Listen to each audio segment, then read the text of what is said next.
what you gotta say. This is Jackie from Out of the Cloakroom, and today I'm going to do an excerpt from the book series Urban Tales of the Bible, Bible Stories with a Contemporary Urban Flair by T.S. Holder. The excerpt today is from part 2 of the series, chapter 1, Genesis 29, and T.S. Holder titles this one, Jacob Makes It to the East SYEEDE. This sounds like it's going to be a good one. So please click like and share this video, hit the subscribe button and the notification bell to receive notifications of new video content. Share this video with everyone that you know, and thank you in advance to those of you that will click like, share, subscribe, and hit the notification bell. And please, by all means, leave comments in the comment section below. All right, now let's get into this. Part 2 of the series, Urban Tales of the Bible, Bible Stories with a Contemporary Urban Flair by T.S. Holder. Chapter 1, Genesis 29, Jacob Makes It to the East Side. Jacob was on his way. He had escaped the wrath of his brother Esau and moved on to new and different things. Jacob actually felt as though he was moving up since he was able to leave all of that inheritance drama behind and get away from his controlling, ear-hustling mama. Maybe now he could be his own man and not get caught up in his mother's sinister schemes. The way that Jacob is feeling now should take him to the top, but what will the future hold for Jacob? Is he truly his own man, or is he still caught up in the family web and just doesn't know it yet? This was all so exciting to Jacob, especially since he was always in the house, mostly in the kitchen, while his brother Esau roamed freely about. He came to the land of the eastern people. Yes, Jacob was now on the East SY-EEDE. Yes, Jacob felt as though he had finally made it. He stopped for a moment, looked around, and just took it all in. What he was seeing was all so new to him, and the culture of the East Side people had him awestruck. We got to remember that Jacob had lived a somewhat sheltered life and had not left his mother's house before. Yep, you got it.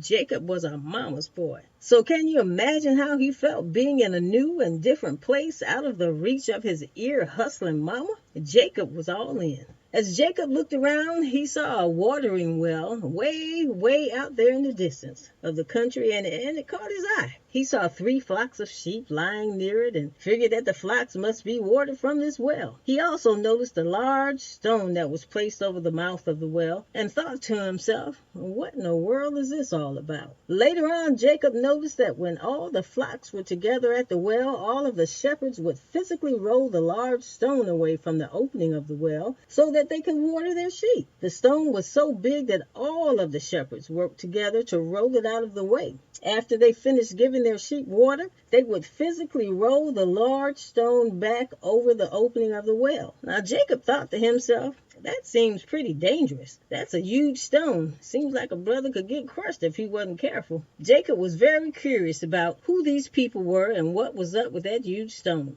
The people looked very different than anyone that Jacob had ever seen. The way that they dressed and carried themselves seemed odd to Jacob, and since he was all alone, what he observed made him a bit fearful. Jacob shook the fear off and finally worked up the nerve to ask the shepherds at the watering hole a question. Jacob said, "Hey, bruh, how you doing? Could I ask where you're from?" One of the men answered and said, "Hey, what's up? No worries about asking us. We're all from Haran, you know, the big H. And bruh, we can sure tell that you're not from around here."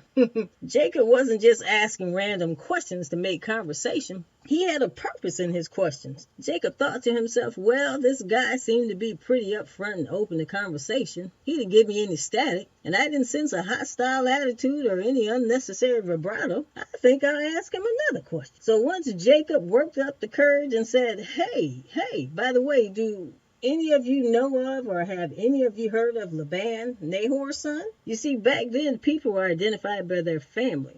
That's probably where southern folk get the saying, who you people. This time, all of the shepherds answered Jacob in one voice with a little harmony to the sound that said, yeah, man, we know him. Everybody around here knows Laban. Jacob thought that he heard one of them muttering something like, yeah, we know him, with his conniving self. Jacob thought that was odd and said to himself, That was an odd thing to say, but Laban is my mother's brother, so no telling what's up with him. Then Jacob asked the men, do you know how he's doing? I mean, he ain't sick or nothing, right? Once again, they all answered in one voice, and this time with a little bit of harmony, and said, he's doing all right as far as we know. This time you could hear a little bass, tenor, and alto. One of the men did a little Southern Baptist hum.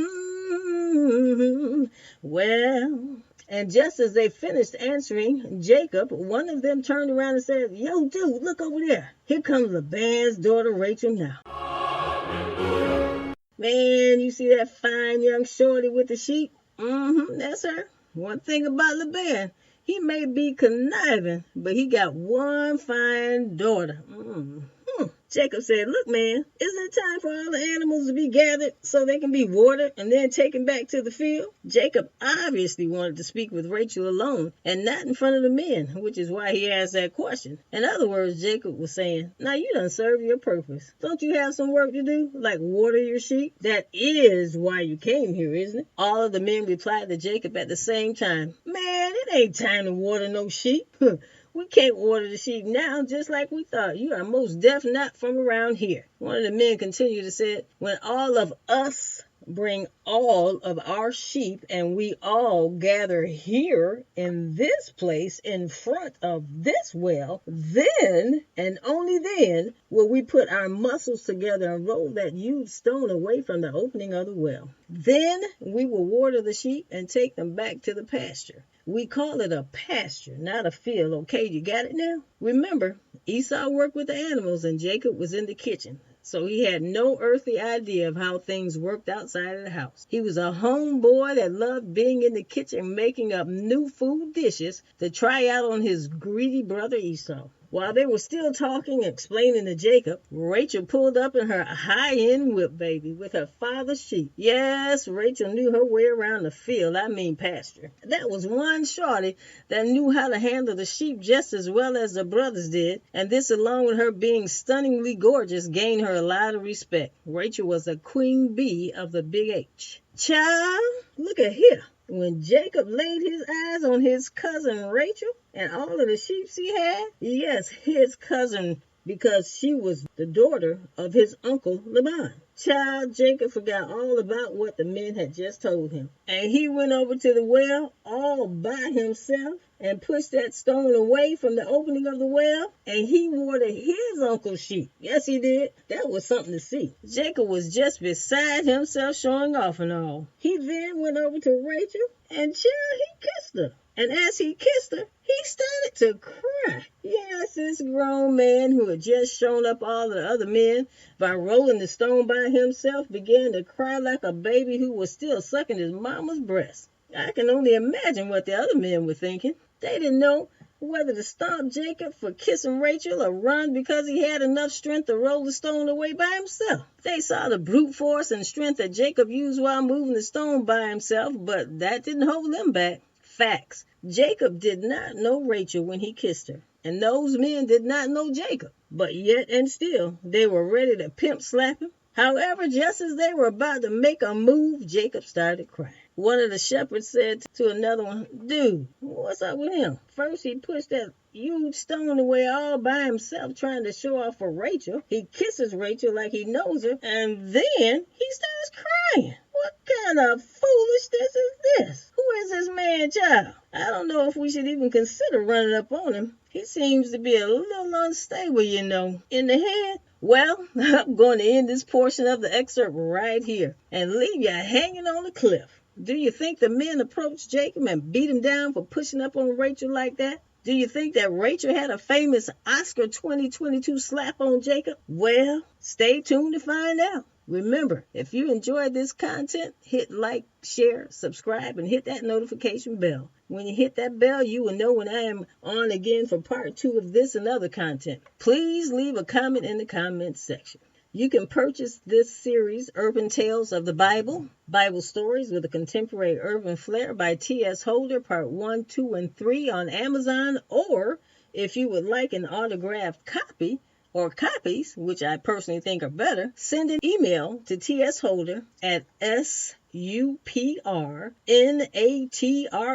supernatural, SUPRNATRL at gmail.com. Just put autographed copies in the subject line, and there you go. This series is also a great gift idea for a birthday, pastor's anniversary, Mother's Day is coming up, or plan ahead for the end of the year. Thanks for listening, and be great.